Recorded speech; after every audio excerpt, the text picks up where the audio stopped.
और बच्चों कैसे हैं आप लोग। आज का हमारा टॉपिक है रिलेशंस एंड फंक्शंस। यह हम +2 लेवल के मैथमेटिक्स के लिए सबसे इम्पॉर्टेंट टॉपिक है। तो आइए शुरू करते हैं रिलेशंस एंड फंक्शंस। देखिए रिलेशंस एंड फंक्शंस, इसे समझने के लिए हमें पहले समझना होगा ऑर्डर्ड पेयर। ऑर्डर्ड पेयर का पेयर मीन्स क्या हुआ? पेयर मीन्स तो है दो ऑब्जेक्ट का समूह। देखिए यहाँ हम लिखेंगे ऑर्डर्ड पेयर। ऑर्डर्ड पेयर उस पेयर को कहते हैं जिसमें दो एलिमेंट को एक स्पेसिफिक ऑर्डर में लिखा जाए। यानी क्या बोल सकते हैं?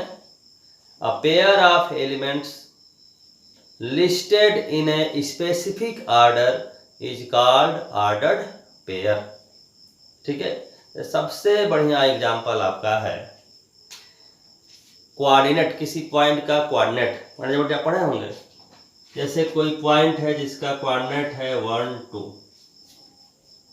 ठीक है, और अगर ऑर्डर हमने बदल दिया, लिख दिया क्या 2 1, समझ रहे बात को? तो दोनों पॉइंट अलग अलग हो जाएंगे। जैसे देखिए कैसे 1 2 मतलब क्या, 1 स्टेप यहाँ आ गए, 2 स्टेप इधर गए, वाई एक्सिस पे चले। ये पॉइंट हो गया क्या 1 2, 2 1 क्या हुआ, 2 स्टेप इधर गए या 1 स्टेप इधर गए, ये पॉइंट हो गया। यानी ऑर्डर बदलने से क्या हुआ, पॉइंट बदल गया। यानी ऑर्डर बदलने से वैल्यू क्या हुई, बदल गई। ठीक है, तो वहां बोलेंगे उस वैसे पेयर को बोलेंगे ऑर्डर्ड पेयर। जैसे यहाँ देखिए, जैसे एक सेट हमने ले लिया ए, यहाँ लिख दिया 1 2, एक दूसरा सेट हमने ले लिया बी, यहाँ लिख दिया 2 1। लेकिन यहाँ ऑर्डर बदलने से कोई प्रभाव नहीं पड़ा, क्योंकि ए के पास जो एलिमेंट है वही बी के पास है। यानी यहाँ पर कहेंगे कि ए इज इक्वल टू बी है, क्योंकि सेट में ऑर्डर से कोई मतलब नहीं होता है। लेकिन यहाँ ऑर्डर बदलने से वैल्यू बदल गई। समझे बात को? जैसे एक छोटा जनरल एक एग्जांपल दें आपको। जैसे हम कहें मोजा जूता, ये एक ऑर्डर्ड पेयर है, क्योंकि मोजा पहले पहनेंगे तभी जूता पहनेंगे। यदि जूता पहन लें उसके बाद मोजा पहने तो क्या हो जाएगा, आपका वैल्यू बदल जाएगी। लोग दिमागी संतुलन पर संदेह करने लगेंगे। समझ तो पहले नॉर्मल स्थिति दावा हो गया है नॉर्मल, यानी ऑर्डर बदला, स्थिति बदल गई। यानी ऐसा पेयर जिसमें ऑर्डर का इंपॉर्टेंस है उसे हम कहेंगे ऑर्डर्ड पेयर। हिंदी में बोलते हैं उसे क्रमित युग्म। यानी ऐसा युग्म मतलब पेयर, जोड़ा, ऐसा जोड़ा जिसमें क्या है, क्रम का महत्व हो। समझे बात को? जैसे हम टीचर हैं, आप स्टूडेंट हैं, तो हम दोनों का जगह अलग अलग है कि नहीं? अब मेरे जगह पर आप चले आइए, आपके जगह हम चले आएंगे, स्थिति बदल जाएगी। बात समझ रहे हैं? इसी से इसलिए ऑर्डर्ड पेयर मतलब क्या हुआ, जहां ऑर्डर का इंपॉर्टेंस हो तब जा। देखिए जैसे मान लीजिए ऐसे लिख दें, ए बी लिख दें और यहाँ लिख दें आप एक्स वाई। दो ऑर्डर्ड पेयर इक्वल की बात कर रहे हैं, क्योंकि ऑर्डर्ड पेयर है। इसलिए दो ऑर्डर पेयर तभी इक्वल होगा जब फर्स्ट के इक्वल होगा, सेकंड यानी ए इक्वल क्या होगा, एक्स फर्स्ट के इक्वल, बी इक्वल क्या हो जाएगा आपका वाई। ठीक है, एक क्वेश्चन देते हैं आपको, जैसे x plus 2 y minus 3 is equal to, मान लीजिए order pair 2 3, x y value निकालना है।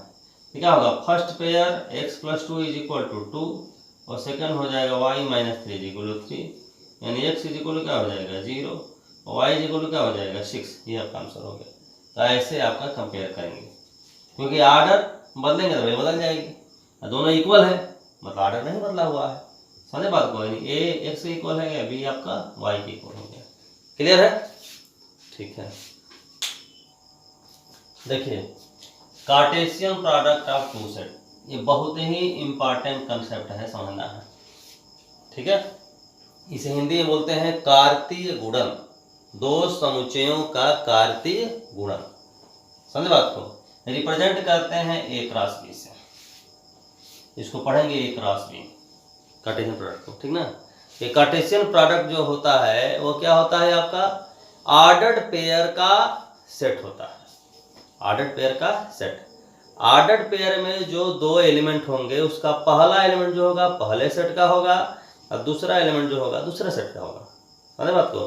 इसी को हम लिखे हैं सेट बिल्डर फॉर्म में कि A cross B is equal to the set of x y ordered pair of x y such that first element of ordered pair x belongs to first set A and the second element of ordered pair y belongs to second set B. समझ बात को? इसे एक example और समझाते हैं और अच्छे ढंग से समझ में आ जाएगा। देखिए कैसे, जैसे मान लीजिए ए इज इक्वल हमने लिख दिया 1 2 और बी इज इक्वल लिख दिया ए बी सी। हमें निकालना है ए क्रॉस बी। समझे बात को? तो क्या होगा, फर्स्ट एलिमेंट लेंगे ए का और सेकंड एलिमेंट लेंगे किसका, बी का। मतलब 1 ले लिए, क्या लेंगे 1 ए 1 बी 1 सी 1 डी, हाँ जैसे 2 से 2 ए 2 बी 2 सी। समझ बात को? यही अगर बी क्रॉस ए लिखना होगा तो क्या होगा बताइए जरा, बी क्रॉस ए क्या हो जाएगा, फर्स्ट एलिमेंट ए होगा सेकंड एलिमेंट ए होगा, यानी A1, ठीक है ना।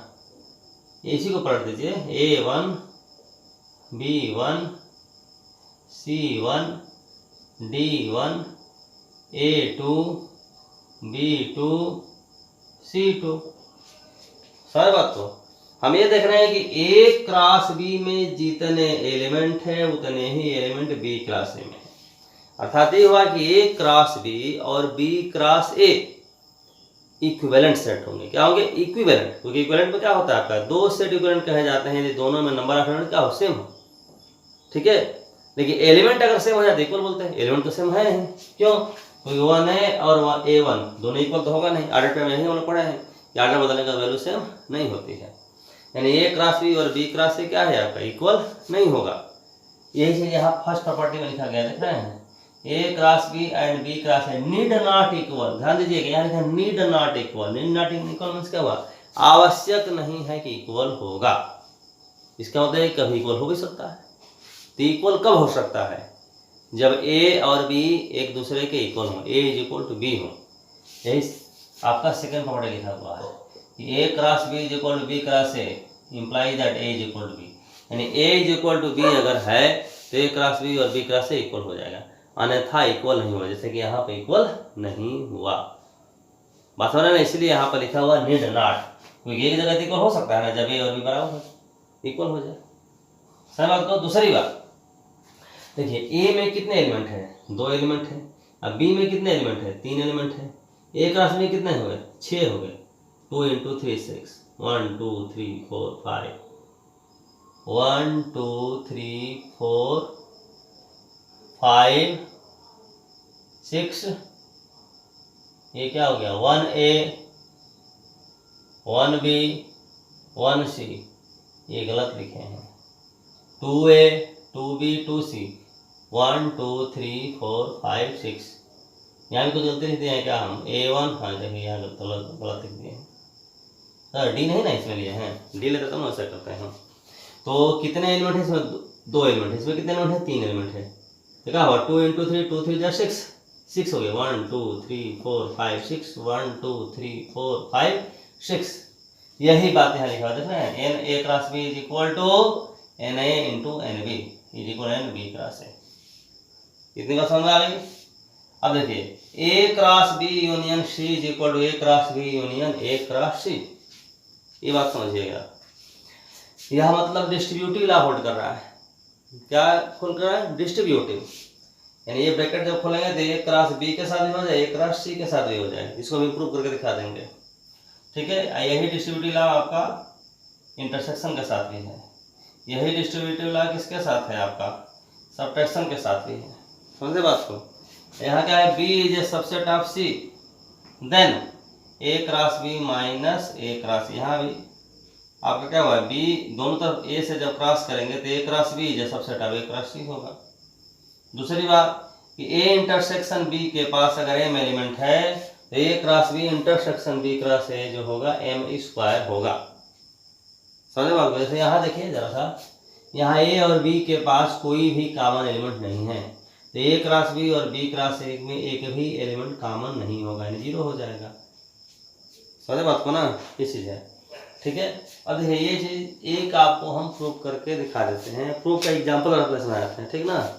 एग्जाम्पल जल्दी आप लोगों को समझ में आ जाएगा कि हम कहना क्या चाह रहे हैं, समझ रहे बात को। देखिए ऐसे ए इक्वल ले लिया 1 2, बी इक्वल ले लिया मान लीजिए आपका ये 3 4 और सी इक्वल हम ले रहे हैं आपका मान लीजिए ए बी, समझ रहे हैं। यहाँ क्या देख रहे हैं, ए क्रॉस बी यूनियन सी, जरा बी यूनियन सी करिए, तो बी यूनियन सी क्या हो जाएगा आपका 3 4 ए बी, समझे बात को। और ए के साथ क्रॉस करेंगे, ए क्रॉस बी यूनियन सी, तो ए का एलिमेंट क्या है 1 2, 1 के साथ सब बनेगा आपका, क्या होगा 1 3 1 4 1 ए 1 बी, समझे बात को। फिर 2 3 2 4 2 ए 2 बी, ऐसे हुआ, ठीक ना। अब यह देखिए आपका अब एलसीएस हो गया हमारा, आरसीएस देखिए ए क्रॉस बी और ए क्रॉस सी का यूनियन, देखिए ए क्रॉस बी जब करेंगे हम, ध्यान दीजिएगा, तो क्या हो जाएगा 1 3 1 4 2 3 2 4, समझे बात को। फिर ये हो गया आपका ए क्रॉस, अब ए क्रॉस सी करेंगे तो क्या हो जाएगा आपका 1 ए 1 B 2 A 2 B.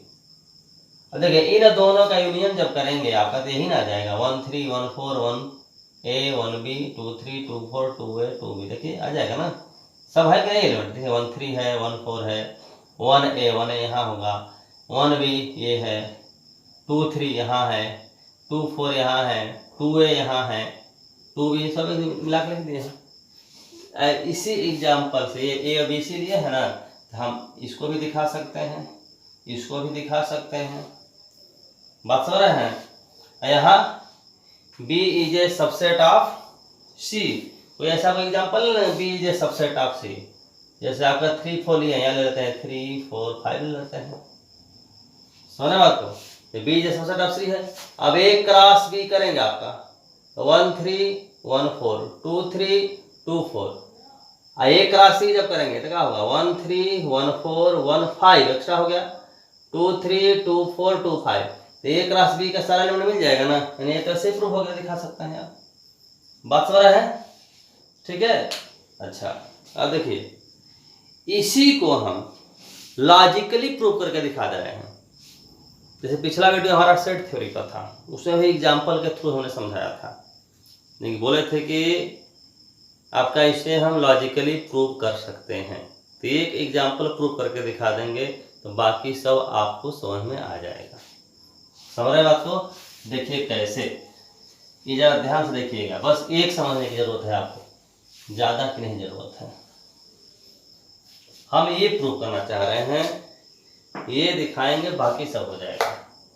A cross B union C is equal to A cross B union A cross C. अब देखें आपको दिखाते हैं, पहले कंसेप्ट समझ लीजिए।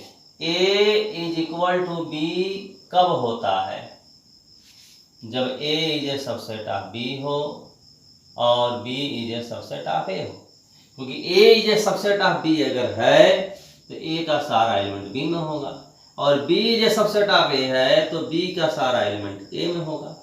मतलब क्या हुआ, ए का सारा बी में है, बी का सारा ए में है, तो ए इज इक्वल टू बी, यही तो डिफिनेशन है। बोथ इम्प्लाई मींस क्या हुआ, ये ट्रू होने पे ये होगा, ये ट्रू होने पे ये होगा। तो जब कभी भी आप देखिएगा कि दो सेट को एक दूसरे के इक्वल जब हमें प्रूव करना है, तो उस स्थिति में हमें क्या दिखाना चाहिए कि फर्स्ट को दिखा देंगे सेकंड का सबसेट और सेकंड को दिखा देंगे फर्स्ट का सबसेट, समझ रहे बात को। तो क्या दिखा देंगे आप, इसे दिखा देंगे इसका सबसेट, इसे दिखा देंगे इसका सबसेट, दोनों एक दूसरे इक्वल हो जाएगा।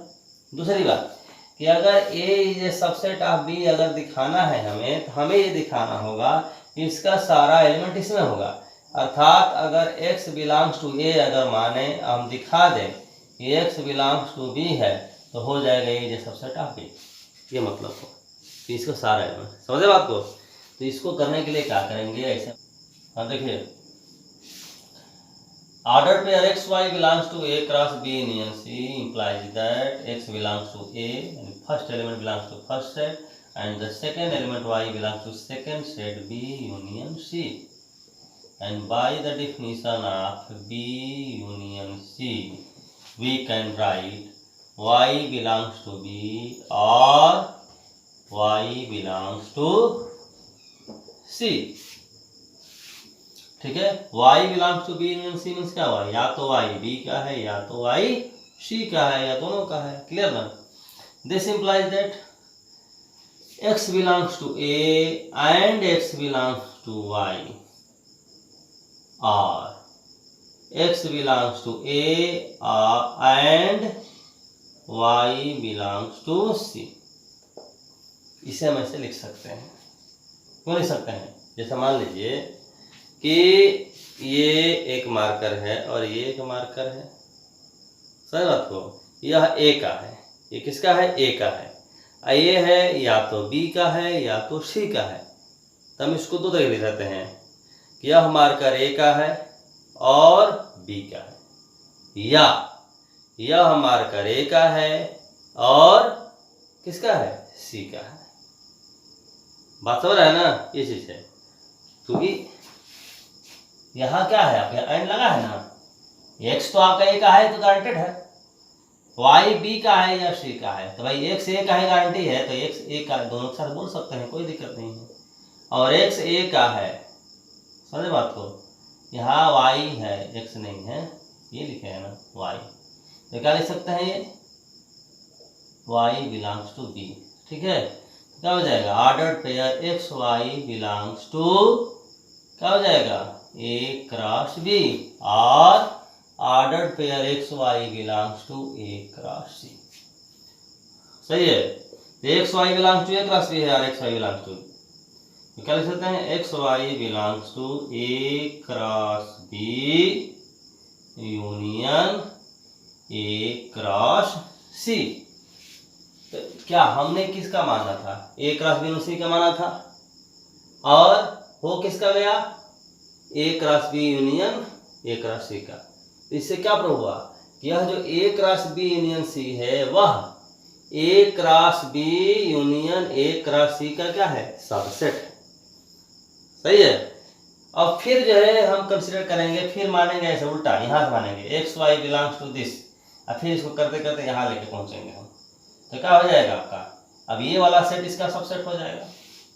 या इससे भी आसान तरीका क्या है कि क्या करें कि दोनों तरफ से लगा दे, बोथ इम्प्लाई, क्योंकि बोथ इम्प्लाई होगा ही, क्योंकि एक्स वाई अगर बिलोंग्स टू ये है तो एक्स बिलोंग्स टू ये, एक्स बिलोंग्स टू ये होगा, या ये अगर है तो ये होगा, दोनों तरफ से ट्रू है, बोथ इम्प्लाई लगा सकते हैं। अगर बोथ इम्प्लाई अगर लग गया तो क्या हो जाएगा, अगर तो सीधा हो जाएगा आपका this is equal to much, hence क्या लिख देंगे, hence A cross B union C is equal to A cross B union A cross C. दो बार में करते हैं तो दो पहले लिखते हैं हम कि यह जो है इसका सबसेट है, इक्वेशन 1 मान लेते हैं, फिर इसको हम लेकर प्रूव करते हैं, लिखते हैं कि ये इसका सबसेट है, इक्वेशन 2 मान लेते हैं, फिर लिखते हैं from 1 and 2 this is equal this much, और बोथ इम्प्लाई लगा देते कई बार लिख देंगे this is equal this much. ठीक है, तो सेट थ्योरम में जितने हमने किया था सब भी इसी तरीके से प्रूव कर सकते हैं, इक्वल वाले इसलिए जो भी किया था। ठीक है, तो कार्टेशियन प्रोडक्ट हम समझ गए ढंग से, ठीक ना।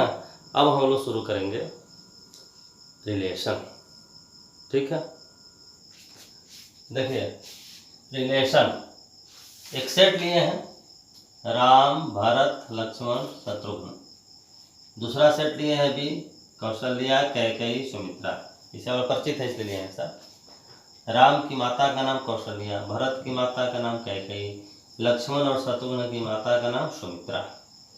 तो बीच में रिलेशन क्या है, पुत्र का, तो हम क्या लिखेंगे, Ram son of Kaushalya, Bharat son of Kaikeyi, Lakshman son of Sumitra, Shatrughan son of Sumitra. बात समझ रहे हैं।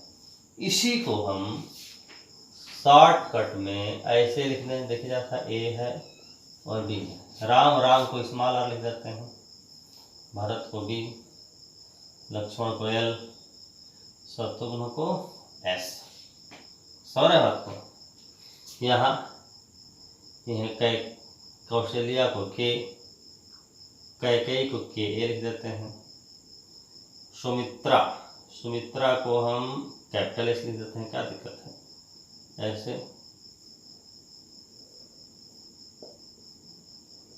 जो रिलेशन है सन ऑफ लिखे है ना, जनरलाइज कर देने वाली आर लिख दिए। क्या लिख दिए? आर। तो कैसे लिखेंगे हम? आर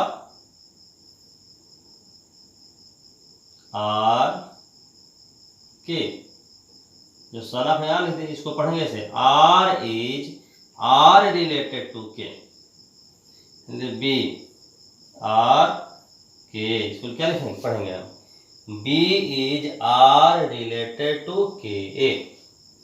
समझ बात को। ऐसे लिखेंगे L is R related to S, S is R related to S। समझ बात को।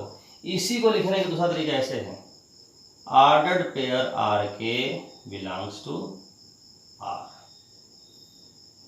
समझ रहे ना। फिर ordered pair B K belongs to R, ordered pair L S belongs to R, ordered pair S S belongs to R. समझ रहे बात को? ठीक है, ये लिखने का तरीका है। इसी को लिखने का तरीका ऐसे भी है, देखिएगा, R A R of R is equal to K. लिखने का तरीका ऐसा है, ऐसे लिखने का तरीका, आर को ऐसे लिख दे।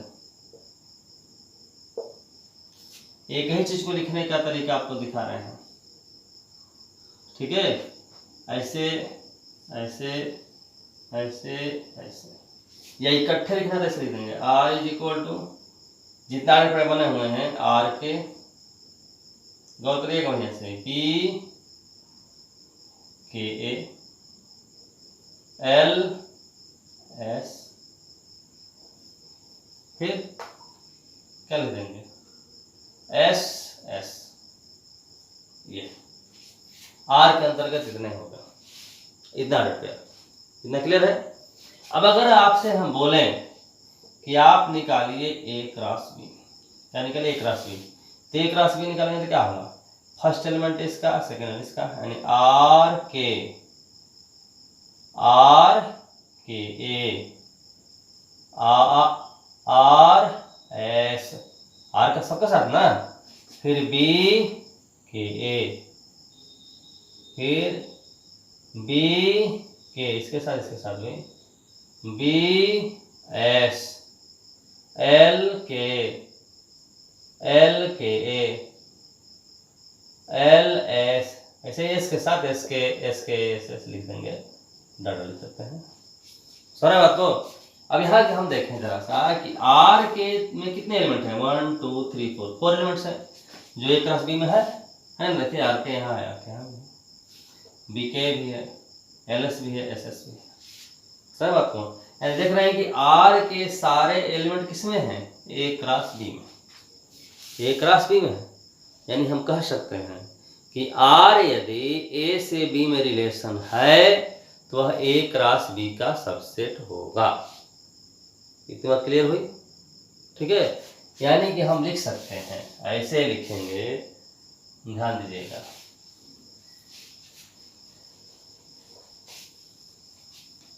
ऐसे, इफ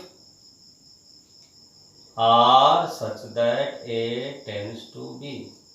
रिलेशन कैसे लिखने का तरीका है, आर कॉलेंगे सच दैट पढ़ेंगे, ए टेंड्स टू बी, मतलब क्या पढ़ सकते हैं इसको, R is a relation from A to B, R is relation from A to B, यानी एक सेट का दूसरे सेट से क्या हुआ, relation. If R is relation from A to B, यानी R such that A tends to B a relation, be a relation from A to B, then R is a subset of A cross B। यही पाठ है, ठीक है। या ऐसे बोल सकते हैं कि every subset of A cross B define a relation from A to B। मतलब क्या हुआ, ए क्रॉस बी का प्रत्येक उप समुच्चय ए से बी में एक रिलेशन होगा। क्लियर है? कोई दिक्कत? तब देखें जरा, ध्यान दीजिए, हम बोल रहे हैं कि ए क्रॉस बी का प्रत्येक उप समुच्चय ए से बी में एक रिलेशन होगा। तो ध्यान दें, यदि मान लीजिए हम लिख दें कि if Na is equal to P, कुछ भी मान सकते हैं, Na is equal P means क्या हुआ, number of elements Na is equal P, यानी ए में कुल पी एलिमेंट्स हैं। Nb is equal to Q, ऐसा then Na cross B is equal to, पढ़ चुके हैं, पी क्यू, जितना इस दोनों में ट्राई हो जाएगा। क्लियर है?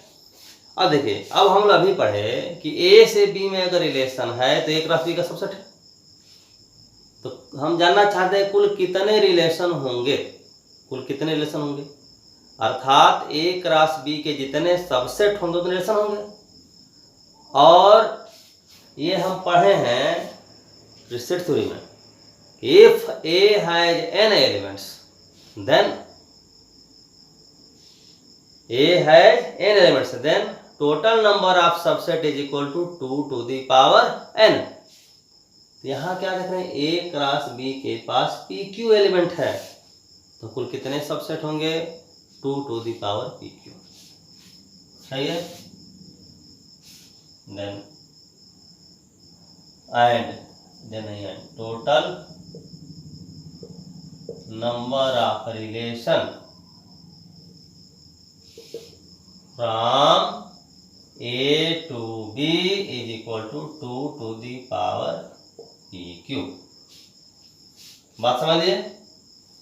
जैसे कि इसी में पूछते हैं हम कुल कितने रिलेशन होते, तो इसमें A में कितने से एलिमेंट है, 4, B में कितने हैं, 3, तो एक राशि में कितने हुआ, 4 3 12, कुल रिलेशन कितने होंगे, 2 का पावर 12, बहुत ज़्यादा, 2 का पावर 12 हो जाएगा। समझ रहे बात को? ये हो गया टोटल नंबर ऑफ रिलेशन। ठीक, अब जरा सा गौर करिए, अब अगर रिलेशन आपको पता चल गया तो आपसे पूछा जाएगा डोमेन, रेंज और कोडोमेन। समझ रहे बात को? ठीक है, ये देखें, जैसे ये एक अलग एग्जांपल लेते हैं हम, जैसे मान लीजिए हो गया x1 x2 x3 या y1 y2 y3 y4, मान लीजिए ऐसे कोई रिलेशन हम डिफाइन कर दे रहे हैं।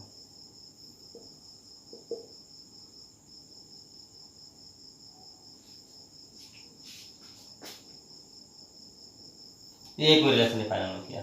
ठीक है, इस रिलेशन के तहत क्या है, x1 y1 x1 y3 x2 y2 x3 y, कितना। ठीक, तो R such that A tends to B, इसका डोमेन चाहिए। क्या चाहिए, डोमेन, लिखेंगे डोमेन ऑफ R, तो डोमेन ऑफ R, समझे बात को?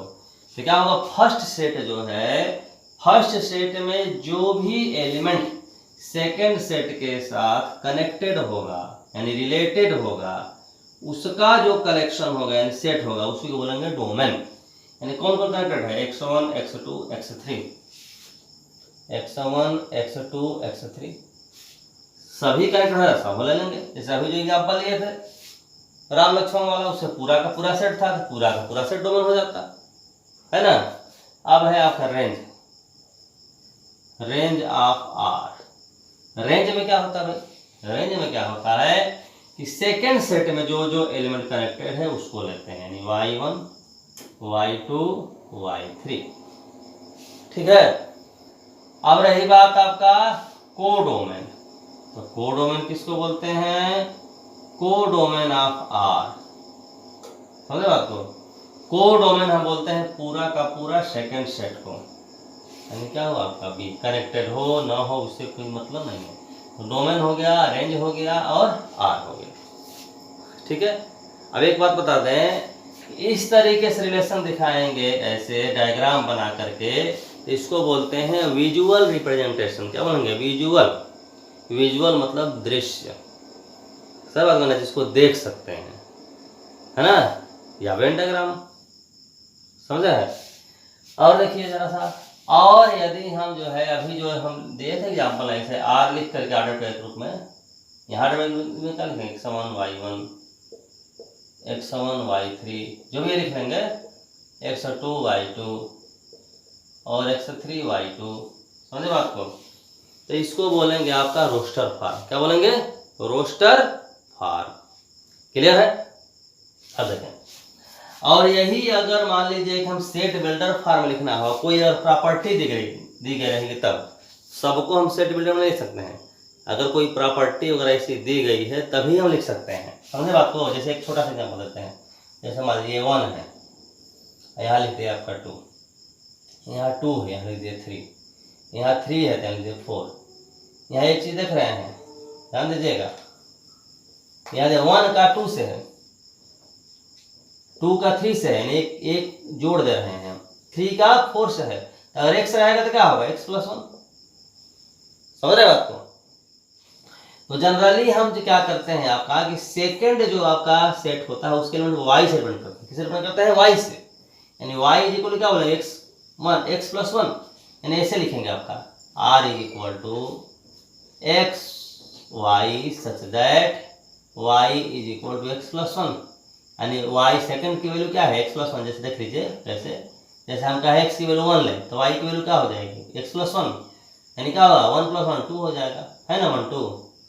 फिर आपका अगर 2 लेते हैं तो क्या हो जाएगा? x + 1 है, 2 + 1 3 हो जाएगा, जो कि देख रहे हैं सब बात को। होता है ऐसे लिख देंगे तो इसको बोलते हैं क्या आपका?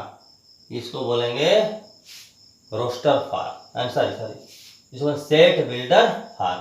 ये तो लिख ही देंगे, x बिलोंग्स टू a और y बिलोंग्स टू क्या हो जाएगा? b। ये हो गया सेट बिल्डर फार्म। लेकिन हमेशा ध्यान रहे कि सारे रिलेशन को सेट बिल्डर फार्म में नहीं लिख सकते हैं, जब कोई प्रॉपर्टी रहेगी तभी लिख सकते हैं, अन्यथा नहीं लिख सकते हैं, ठीक है। अब देखिए यहाँ एक बड़ा बताते हैं हम आपको, यहाँ रिलेशन डिफाइन कर लिया, 2 सेट लिया, एक ले लिया a और एक ले लिया आपका b। तो r जो है क्या हो गया? a से b में रिलेशन है तो r ये सबसेट आप a क्रॉस b। लेकिन अगर मान लीजिए हम कह दें कि r जो रिलेशन है किसी एक सेट a पर डिफाइन है, यानी if r is a relation defined on a, ठीक है, that is r such that a tends to a। On A लिखने का मतलब क्या होगा आपका? ए पर डिफाइन है, यानी फर्स्ट भी ए है, सेकंड भी ए है, देन क्या हो जाएगा? R is a subset of A cross. समझ बात को। अब अगर आपसे हम कहें कि यदि मान लीजिए कि Na = m है, तो सेट ए पर कुल कितने रिलेशन बनेंगे? आर ये सबसेट ऑफ ए क्रॉस है, तो देखेंगे ए क्रॉस ए के कितने बनेंगे सबसेट। ए के पास m एलिमेंट है तो ए क्रॉस ए के पास कितने? m × m² होगा। क्या होगा? टोटल नंबर ऑफ रिलेशन कितना हो जाएंगे? रिलेशंस 2 पावर m², ठीक है।